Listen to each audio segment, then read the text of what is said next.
69, 45, 46 ആയതിന്റെയും സൂറത്ത് മാഇദയിലെ 3-ാമത്തെ ആയത്തിന്റെ അർത്ഥം അതിനെന്താ ഞങ്ങൾ മനസ്സിലാക്കേണ്ടതെന്ന് പറഞ്ഞുതരാം. ആ ആയത്ത് നിങ്ങളുടെ ഓതുകയാണെങ്കിൽ നമുക്ക് സുഖമായി. കാരണം ചോദ്യം കൂടി ഞങ്ങൾ പറയലില്ല. ചോദ്യം ചോദിക്കുന്ന ആൾക്കാരും ഉത്തരം വിടുന്നു. അങ്ങനെയാണ്. ചോദ്യവും ഞങ്ങൾ പറയണം, ഉത്തരവും ഞങ്ങൾ പറയണം. രണ്ടും കൂടി ആകുമ്പോൾ പ്രയാസമില്ല. ഉസ്താദിനെ അറിയാലോ 45, 46 അല്ല, ഞാൻ ഖുർആൻ മുഴുവൻ ഹിഫ്ളുള്ള ആളല്ല. ഇനിയിപ്പോ എന്തായാലും മുസാഫ് നോക്കി ഞാൻ അടുത്ത ചോദിച്ചോളി.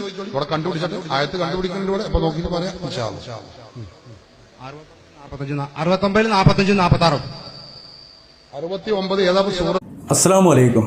പ്രിയമുള്ളവരെ, ഒരു സഹോദരൻ ഒരു മുഖാമുഖ വേദിയിൽ പോയിക്കൊണ്ട് ഒരു ആയത്ത് അതിൻ്റെ അർത്ഥം എന്താണ് ഉസ്താദേ എന്ന് അലവി സക്കാഫിനോട് ചോദിക്കുന്ന ക്ലിയർ കുറവുണ്ട്. പഴയ വീഡിയോ ആണ് ഇത്. എൻ്റെ ഓർമ്മയിൽ ഒരു തവണ ചെയ്തതാണ് എന്നുള്ളതാണ്. ഇനിയാണെങ്കിൽ ക്ഷമിക്കുക, അല്ലെങ്കിൽ നമുക്കൊരിക്കൽ കൂടി അതൊന്ന് കേൾക്കണം, റിയാക്ട് ചെയ്യണം, അതൊന്ന് വിശദീകരിക്കണം എന്ന് തോന്നി. അതുകൊണ്ടാണ് ഇവിടെ ഒരു സൂറത്തിലെ 2 ആയത്തുകൾ പറഞ്ഞുകൊണ്ട് അതൊന്ന് വിശദീകരിക്കും ഉസ്താദേ എന്ന് പറയുമ്പോൾ അലവി സക്കാഫി അവിടെ തരികിട കളിക്കുന്നുണ്ട്. മറ്റൊന്നുമല്ല, അത് പറഞ്ഞാൽ ചില കാര്യങ്ങൾ വെളിപ്പെടും. അത് ഒരു മറച്ചു വെച്ചതാണ്. അത് മനസ്സിലാവണമെങ്കിൽ ഇതിൻ്റെ ബാക്കി കാണുന്നു വേണം. നമ്മൾ ഇടയ്ക്കിടയ്ക്കൊന്ന് ഇടപെടും, തെറ്റിദ്ധരിക്കരുത്.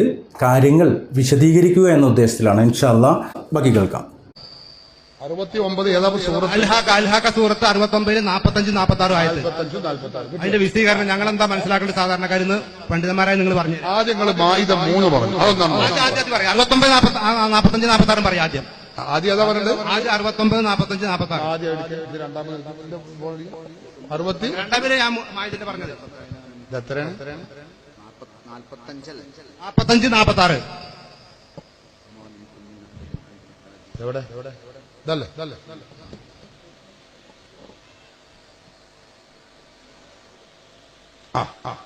ബിസ്മില്ലാഹിർ റഹ്മാനിർ റഹീം. അൽഹാഖ സൂറത്തിലെ 46, 47, 45, 46. 45 ഒരു ആയത്ത് കൂടി ഇപ്പുറത്താണ്. എങ്ങനെ നിങ്ങളെ ഇതെങ്ങനെ എടുക്കല്? 46 എടുക്കല് എങ്ങനെ? അല്ല മുസ്താഫ് ഉണ്ടാവല്ലോ അവിടെ. അല്ല, 45, 46. ഒരു മിനിറ്റ് അങ്ങോട്ടാക്കിയ പോയത് നിങ്ങളെ ഫോണിൽ എങ്ങനെ ഉസ്താദ് മുസാഫ് എടുക്കി അതിൽ തപ്പിട്ട് സമയങ്ങളുണ്ടല്ലോ. മുസാഫ് എടുക്കുന്ന നിങ്ങളിത് നേരത്തെ പറഞ്ഞു കൊണ്ടിരുന്നു നമ്മുടെ കൊടുത്തില്ലേ? അതല്ല ഇപ്പൊ മനസ്സിലായോ നിങ്ങൾക്ക്? അതായത് ഈ വീഡിയോ നേരത്തെ കാണിച്ചാണെങ്കിൽ പോലും ഞാൻ ഒന്നുകൂടി ഇത് വിശദീകരിക്കുന്നു എന്ന് പറഞ്ഞത്, ഒരു ലോഡ് കിതാബുമായിട്ടാണ് അലവി സക്കാഫി പോലെയുള്ള സക്കാഫി കൂട്ടങ്ങൾ മുഖാമുഖത്തിനും സംവാദത്തിനും വരവ്. അവിടെ പ്രമാണം ഉദ്ധരിച്ചുകൊണ്ടാണല്ലോ മറുപടി പറയുന്നത്. ഈ ഒരു പ്രോഗ്രാമിന് വന്നപ്പോൾ കെട്ടുകണക്കിന് ലോഡ് കണക്കിന് കിതാബ് കൊണ്ടുവരാൻ അവർ മറന്നില്ല. അവരുടെ തസ്അല്ലാനി അതുപോലെ അത് ഇത് എന്നൊക്കെ പറഞ്ഞിട്ട് കുറേ ഇമാമിങ്ങളുടെ പേരും കുറേ കിതാബുകളുടെ പേരും പറഞ്ഞുകൊണ്ട് ആ കിതാബുകളൊന്നും അവർ മറന്നില്ല. അള്ളാൻ്റെ കലാമായ പരിശുദ്ധ ഖുർആനെ അവർ മറന്നു.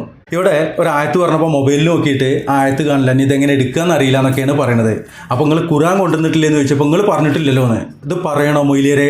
ഇസ്ലാമിനെ കുറിച്ച് വിശദീകരിക്കുവാനും മുഖാമുഖം നടത്തുവാനാണല്ലോ നിങ്ങൾ ഈ കിതാബും കെട്ടിയിട്ട് വന്നിട്ടുള്ളത്. അവിടെ അള്ളാൻ്റെ കലാമ് അത് കൊടുത്തിട്ടില്ല എന്നുള്ളതാണ്. ഒരു അധ്യായത്തിൽ നിന്ന് 45, 46 ആയത്തുകൾ അത് ഒന്ന് നിങ്ങൾ അർത്ഥം പറഞ്ഞതെന്നാണ് ഈ ഉസ്താദേ എന്ന് പറയുമ്പോൾ അവിടെ ഉരുണ്ട് കളിക്കണമെങ്കിൽ അതിലെന്തോ ഉണ്ടല്ലോ അല്ലേ? അതെന്താന്ന് നമുക്കൊന്നറിയാം, കേൾക്കാം. നമ്മുടെ കൊടുത്തില്ലേ? അതല്ല നിങ്ങൾ നേരത്തെ അറിയിച്ച മാതിരി നിങ്ങൾ വർത്താനം കേട്ടിട്ടുണ്ട്. മുസാഫ് ഞാൻ അങ്ങനെ വരുന്നുണ്ട്. മുസാഫോടെ നമ്മളോട് പറഞ്ഞിട്ടില്ല. അവിടെ ചോദ്യകർത്താവ് അതിൻ്റെ അടിയിൽ ചോദിക്കുന്നുണ്ട്, അല്ലോ സാർ അത്രയും കിതാബും കേട്ടോ അവിടെ ഇരിക്കുന്നുണ്ടല്ലോ, അതിൻ്റെ അടിയിൽ മുസാഫില്ലേന്ന്. അപ്പോൾ ഇവരുടെ പ്രമാണം ഏതാണ്? ഇത് മറ്റൊന്നിലേക്കാണ് കൊണ്ടുവരുന്നതും പറയാൻ ഉദ്ദേശിച്ചിട്ടുള്ളതും. ഇവിടെ നബിദിനം അത് ബിദത്താണെന്ന് ഞങ്ങൾ എടുക്കുന്നു പറഞ്ഞെടുക്കുന്ന ആൾക്കാരെ ഇതാണ് ഇവരുടെ അവസ്ഥ. അത് മറ്റൊരു കാര്യമാണ്. അത് വീഡിയോകൾ പലതും വരുന്നതുകൊണ്ട് ഈ കൂട്ടത്തിൽ നിന്ന് പറഞ്ഞു എന്നുള്ളൂ. പറയും ഉസ്താദേ. മുസാഫി ഞങ്ങൾ സാധാരണ കൊണ്ടുനടക്കലില്ല. കാരണം മുസാഫിലുള്ള ചോദ്യക്കാർ ചോദ്യത്തിൽ വരില്ല. അപ്പൊ ഉത്തരം നമ്മൾ പറയുന്നത്. അപ്പൊ നമ്മൾക്ക് ഒരു പണി തരികയാണ് നിങ്ങൾ ചെയ്യുന്നത്. മുസാഫിലുള്ള ചോദ്യക്കാർ ചോദ്യമായിട്ട് വരലാണ്. അപ്പോൾ ഉത്തരമാണ് നമ്മൾ പറയുന്നത്. എന്തിൽ നോക്കിയിട്ടാണ് അപ്പോൾ ഒരു ഉത്തരം പറയുന്നത്? അപ്പോൾ അവരുടെ പ്രമാണം ഏതാണ്? ഇസ്ലാം എന്ന് പറഞ്ഞാൽ ഒന്നാമത്തെ മൂലപ്രമാണം ഏതാണ്? പരിശുദ്ധ ഖുർആനാണ്. അത് കൊടുത്തിട്ടില്ല, എന്നിട്ട് ന്യായീകരിക്കുകയാണ്. ഇതാണ് ഇവരുടെ അവസ്ഥ. പറയാം, നമ്മൾക്ക് ഒരു പണി തരികയാണ് നിങ്ങൾ ചെയ്യുന്നത്. സമയം അതല്ല നോക്കട്ടെ.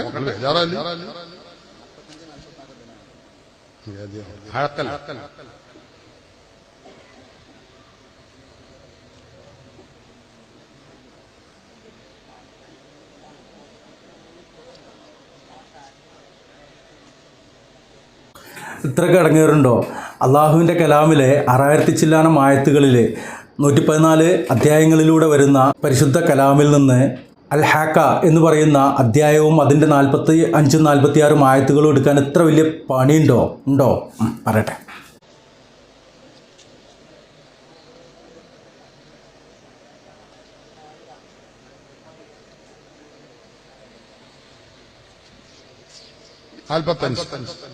അല്ലേ? അതെ, 45 അഖദ്നാ മിൻഹു ബിൽ യമീൻ ثم لقطعنا منه الوتين. ഇതാണ് അതിന്റെ അർത്ഥം. ഇതാണ് ആയത്ത്. വഇൻ തഖവ്വല 44 കൂടി ഞാൻ നിങ്ങൾക്ക് സൗകര്യത്തിന് മേടിച്ചത് വായിച്ചു തരാം. വലൗ തഖവ്വല അലൈനാ ബഅദൽ അഖാവീൽ. അതാ മുഹമ്മദ് നബി സല്ലല്ലാഹു അലൈഹി വസല്ലമ തങ്ങളെങ്ങാനും നമ്മളെ മേലിൽ അല്ലാഹ് പറയാണ്, നമ്മളെ മേലിൽ കറ്റുകെട്ടി പറയുകയാണെങ്കിൽ ബഅദൽ അഖാവീൽ, ചില വാക്കുകൾ ഉണ്ടാക്കി പറയുന്ന വാക്കുകൾ പറയുകയായിരുന്നെങ്കിൽ ലഅഖദ്നാ മിൻഹു, ആ നബി സല്ലല്ലാഹു അലൈഹി വസല്ലമ തങ്ങൾ, ആ തങ്ങളിൽ നിന്ന് നമ്മൾ ലഅഖദ്നാ മിൻഹു ബിൽ യമീൻ, നബി സല്ലല്ലാഹു അലൈഹി വസല്ലമ തങ്ങളെ നമ്മൾ ശക്തമായി പിടിക്കുമായിരുന്നു. റസൂലുള്ളാഹിന്റെ വലത് കൈ പിടിക്കുന്നതാണ് അതിന്റെ പ്രയോഗത്തിന്റെ നേരർത്ഥം വരിക. എന്ന് പറഞ്ഞാൽ ഒരു കർമ്മം ചെയ്യുമ്പോൾ നമ്മൾ ചെയ്യുന്ന ആ കർമ്മം വലത് കൈകൊണ്ടാണ് സാധാരണ ചെയ്യാറുള്ളത്. അപ്പൊ അവന്റെ വലത്തെ കൈ പിടിക്കുന്നു പറഞ്ഞാൽ ആ പ്രവർത്തനത്തെ നമ്മൾ തടയുമായിരുന്നു, പിടിക്കുമായിരുന്നു.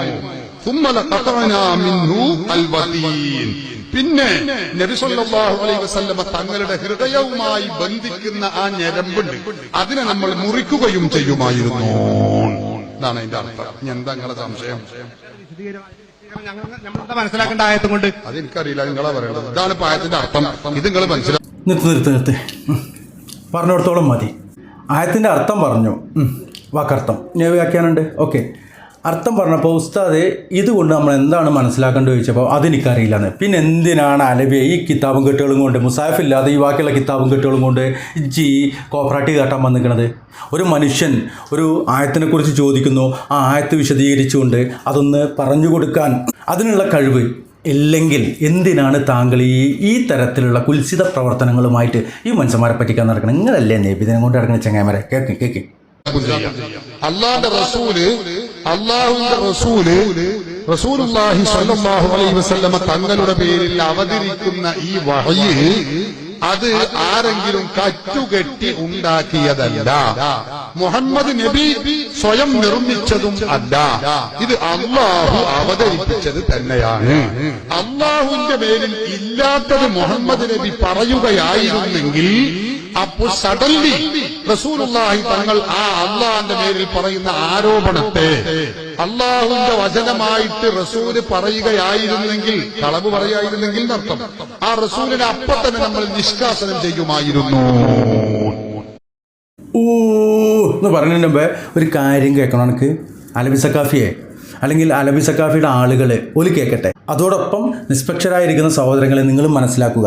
വസ്സൽ മിൻ അർസൽനാ എന്ന് ഒരു മുറിയായത്ത് ഓതിയല്ലോ കൊട്ടപ്പുറത്ത് കാന്തവരെ എ പി അബൂബക്കർ മുസ്ലിയാരെ, അള്ളാഹുവിൻ്റെ കലാമ് ദുർവ്യാഖ്യാനിച്ചത്. അപ്പോൾ അള്ളാഹു പറയുന്നത് റസൂലുള്ളാൻ്റെ കൈ തടയുമായിരുന്നു, അല്ലെങ്കിൽ ഹൃദയത്തിലേക്കുള്ള രക്തധമനി കട്ട് ചെയ്യുമായിരുന്നു എന്നുള്ള ആ ഒരു ഇതിനൊക്കെ നാളെ ഉത്തരം പറയേണ്ടി വരില്ലേ? അതുപോലെ തന്നെ ഇമാം റാസിയുടെ തഫ്സീർ വെച്ചുകൊണ്ട് അതിൽ അദ്ദേഹം നിരൂപണം നടത്തിയ ഒരു കാര്യം വെച്ചുകൊണ്ട് CM അടവൂരിനെ പോലുള്ളവരാണ് ഈ ലോകം നിയന്ത്രിക്കുന്നത്, ഈ ഫ്ലൈറ്റൊക്കെ തിരിച്ചു മറിച്ചിട്ടുണ്ട് എന്നൊക്കെ പറഞ്ഞാൽ അതും ദുർവ്യാഖ്യാനിച്ചില്ലേ? അതുപോലെ എത്ര ദുർവ്യാഖ്യാനങ്ങൾ നടത്തിയിട്ടുണ്ട്. എന്താ ചെങ്ങായിമാരെ, ഈ ഒരു ആയത്ത് അദ്ദേഹം ഇവിടെ ഓതി നിങ്ങളെയും കൊണ്ട് അർത്ഥം പറയിപ്പിച്ച് എന്തിനറിയുക, നിങ്ങൾക്കും കൂടി ബാധകമാണ് എന്നുള്ളതാ പറയും. അപ്പൊ അള്ളാന്റെ പേരില് കളവ് നബി സല്ലല്ലാഹു അലൈഹി വസല്ലം തങ്ങൾ പറഞ്ഞിട്ടില്ല. ആർക്കും പറയാനുള്ള അധികാരം കൂടി ഇല്ല എന്നുള്ളത് വരില്ലേ? ആർക്കും പറയാൻ പറ്റില്ല എന്നുള്ളത് അതും കൂടി അതൊന്നും അതിന്റെ അർത്ഥമില്ല.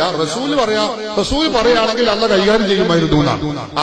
അലവിയെ മനസ്സിലായിക്കോ, റസൂലിന് പോലും അങ്ങനെ ഒരു സംഭവം ഉണ്ടായിക്കഴിഞ്ഞാൽ അള്ള കൈകാര്യം ചെയ്യുമായിരുന്നു എന്നുള്ളതാ. നിങ്ങൾക്കുള്ളതൊക്കെ നാളെ പരലോകത്തേക്ക് വെച്ചിട്ടുണ്ടെന്നല്ലേ? ആ റസൂലിന് മാത്രം ഒരു ആയത്തുണ്ടോ?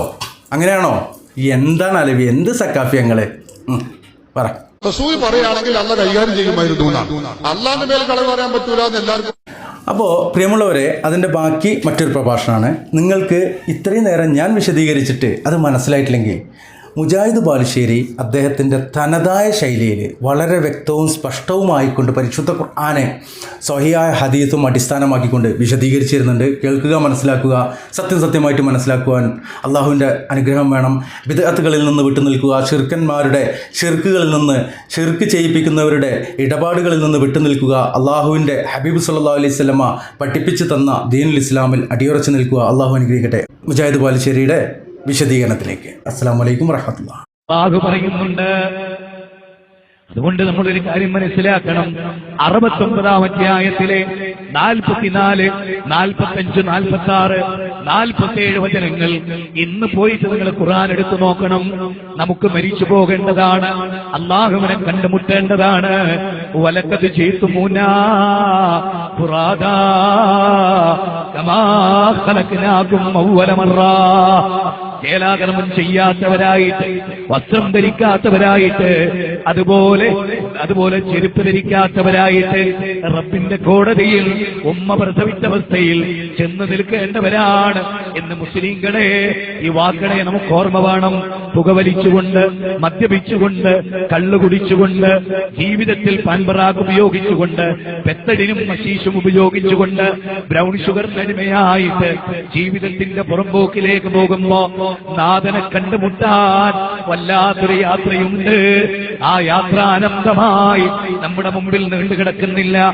ഏത് നിമിഷവും മരിച്ചു പോകുമെന്ന ഉത്തമമായ ബോധ്യത്തോടെ 69-ാം അധ്യായത്തിലെ 44-ാമത്തെ വചനം ഒന്ന് കേട്ടോളൂ. വലൗ തഖവ്വല അലൈനാ ബാദൽ ഖാബീൽ ലാഖദിനാ ബിഹു ബിൽ യമീൻ സുമ്മ ലഖതനാ. വല്ലാത്ത വാക്കുകളാണ്. വലൗ തഖവ്വല അലൈനാ ബാദൽ ഖാബീൽ. ഓ പ്രവാചക, അല്ലാഹുവിന്റെ റസൂലിനോടാ പറയുന്നത്. മൗലവിമാരും മുസ്ലിയാക്കന്മാരുമൊക്കെ ആലോചിക്കണം. മദനിമാരും സെലഫിമാരും സക്കാഫിമാരും ദാരിമിമാരും ഫൈസിമാരും റബ്ബിന്റെ മുമ്പിൽ നിങ്ങളുടെ ഒരു വെളും വിലം പോവുകയില്ല. അതുകൊണ്ട് ഓർക്കണേ, വലൗ തഖവ്വല അലൈനാ ബഅദൽ ഖാബീൽ. അല്ലാഹുവിന്റെ റസൂലിനെ പറ്റിയാ പറയുന്നത്. അല്ലാഹുവിന്റെ റസൂലെങ്ങാനും അല്ലാഹുവിന്റെ പേരിൽ ഒരു വാക്കെങ്ങാനും കെട്ടിച്ചമച്ചാൽ, അധികമായി പറഞ്ഞാൽ നമ്മുടെ വലത് കൈകൊണ്ട് ആ പ്രവാചകനെ നാം പിടിക്കുന്നതാണ്. പിന്നെ നാം മുറിച്ചു കളയും അദ്ദേഹത്തിന്റെ ജീവനാടി. അല്ലാഹു റസൂലിന്റെ ജീവനാടി മുറിച്ചു കളയുമെന്നാണ് അല്ല പറയുന്നത്. ആ അല്ലാഹുവിന്റെ പിടുത്തത്തിൽ നിന്ന് അല്ലാഹുവിന്റെ റസൂൽ സല്ലല്ലാഹു അലൈഹി വസല്ലമയെ രക്ഷിക്കാൻ നിങ്ങൾക്കൊരാൾക്ക് സാധ്യമല്ല. എന്തൊരു ഗൗരവമായ വാക്കാണ്. ഇതൊക്കെ ഖുർആനിലുണ്ടോ എന്ന് ആളുകൾ ചോദിക്കാറുണ്ട്. എന്നോട് ചോദിച്ചിട്ടുണ്ട് ഒരു മുസ്ലിയാര്, ഖുർആനിലുണ്ടോ? ഈ ആയത്ത് ഉദ്ധരിച്ചൊരു മിമ്പറിൽ കുത്തുപടത്തിയപ്പോ അവിടുത്തെ ഭൂരിപക്ഷം വരുന്ന മുജാഹിദുകളല്ലാത്ത ആളുകൾക്കൊക്കെ ഒരു ഞെട്ടല്. ഇങ്ങനെ ഉണ്ടാവോ? അള്ളാന്റെ റസൂലിന് പോലും ഒരു വാക്ക് മതത്തിൽ കടത്തിക്കൂട്ടാൻ പറ്റില്ല എന്ന് അള്ള തീർത്തു പറഞ്ഞിട്ടുണ്ടോ എന്നാണ് അവരുടെ ചോദ്യം. നോക്കണം, എല്ലാരും ആലോചിക്കണം. മതത്തിന്റെ പേരിൽ ഇല്ലാത്തത് പറയരുത്, ഉള്ളത് തന്നെ പറയുമ്പോ വളരെ പേടിച്ചിരുന്നവരാ സാബിമാര്. അവർക്ക് ഉറപ്പായ കാര്യം വരെ പറയാം. ആണ് അത്ഭുതം. ഇല്ലാത്തത് അവർ പറയാന്നല്ലേ പറയും. ഉറപ്പായത് വരെ പറയാൻ പേടിച്ചിട്ട് അവർ പറഞ്ഞിരുന്നത്. ഒരു ഞെട്ടലുണ്ടായിരുന്നു അബ്ദുല്ലാഹി ഇബ്നു മസ്ഊദിന്. ബോധക്ഷയം വരാറുണ്ടായിരുന്നു. റസൂല് പറഞ്ഞു എന്ന് പറയുമ്പേ ഇനി നമ്മളെ ആളുകൾക്ക് ഞെട്ടണമെങ്കിൽ ഇരുമ്പിന്റെ ദണ്ടുകൊണ്ട് പുറത്തൊന്നും കൊടുക്കേണ്ടി വരും. എന്നാലേ മുസ്ലിയാക്കന്മാർക്കൊക്കെ ഞെട്ടും കേട്ടോ. അള്ളാന്റെ റസൂലിന്റെ പേരിൽ കള്ളം പറയാൻ ഒരു മടിയില്ലാത്തൊരു കൗമെന്ന് മുസ്ലിം സമുദായത്തിലുണ്ട്. ഇത് സത്യമാണ്. സഹാബികള് അള്ളാന്റെ റസൂല് പറഞ്ഞു എന്ന് ഉറപ്പായതുവരെ പറയാൻ വല്ലാതെ പാടുപെട്ടിരുന്നു. ഒരു ഞെട്ടലുണ്ടായിരുന്നു, ഒരു അബോധാവസ്ഥ അവർക്ക് അനുഭവപ്പെട്ടിരുന്നു എന്ന് കാണാം, ഹദീസുകളിൽ കാണാം. അത്ര പേടിച്ചിരുന്നവര് അല്ലാഹുവിന്റെ റസൂല് വലൗ തഖവ്വല അലൈനാ ബഅദൽ ഖാബീൽ. ഒന്ന് ഓർത്തു നോക്കിയേ, ഒരു വാക്ക് അള്ളാന്റെ റസൂല്, മഅ്സൂമായ റസൂല്, അള്ളാഹ്ക്ക് ഏറ്റവും ഇഷ്ടപ്പെട്ട മഹാനായ റസൂല്, സ്വർഗത്തിലേക്ക് ആദ്യമായി പ്രവേശിക്കുന്ന റസൂൽ സല്ലല്ലാഹു അലൈഹി വസല്ലം.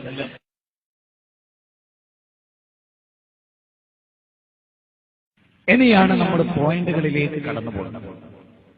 വിശുദ്ധ ഖുർആൻ പറയുന്നു, നബി സല്ലല്ലാഹു അലൈഹി വസല്ലമക്ക് സ്വന്തമായിട്ടൊരു കാര്യം